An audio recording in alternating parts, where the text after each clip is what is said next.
Francis Holm est l'un des tueurs en série les plus connus de France. Il a été reconnu coupable de 11 meurtres commis entre 1984 et 1992. Surnommé le routard du crime, il était atteint de divers troubles psychotiques. La France entière, pendant des années, est restée interloquée face à une série de meurtres non résolus.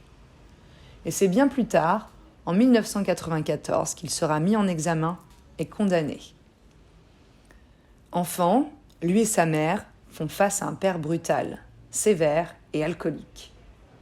Lors d'un jugement, le meurtrier raconta ce terrible récit. Un jour, mon père m'a descendu à la cave.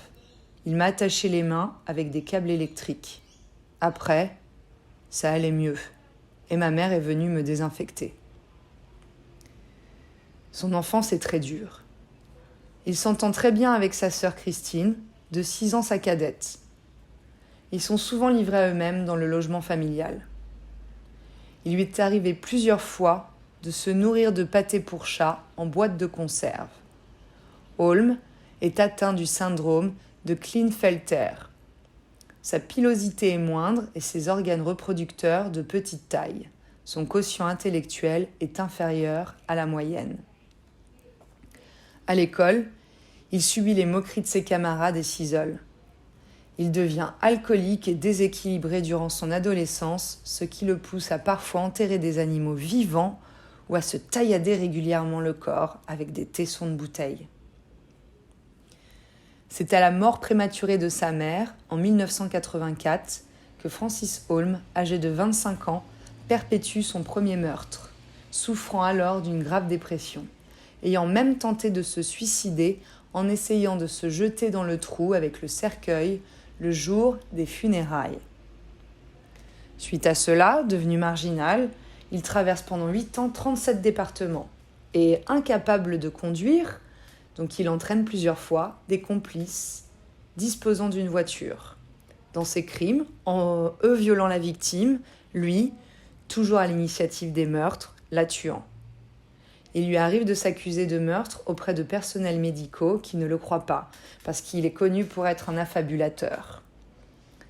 Dans plusieurs gendarmeries, il raconte des agressions imaginaires. Les victimes, hommes, femmes ou enfants, sont tous d'âges différents, allant de 8 ans à 86 ans. Leur seul point commun, avoir croisé la route du criminel. En plus de souffrir de troubles mentaux, il est alcoolique et consomme un grand nombre de médicaments. Il perpétue ses meurtres sordides avec beaucoup de violence. Une infirmière revenant de sa permanence, agressée et ruée de coups. 2 enfants tués à coups de pierre. Un homme battu à mort. Un autre étranglé et frappé de 86 coups de tournevis. Il a été pour la quasi-totalité de ses crimes aidé par des complices, malfrats ou criminels. Il séjourna surtout dans des communautés Emmaüs et des institutions psychiatriques ou de désintoxication.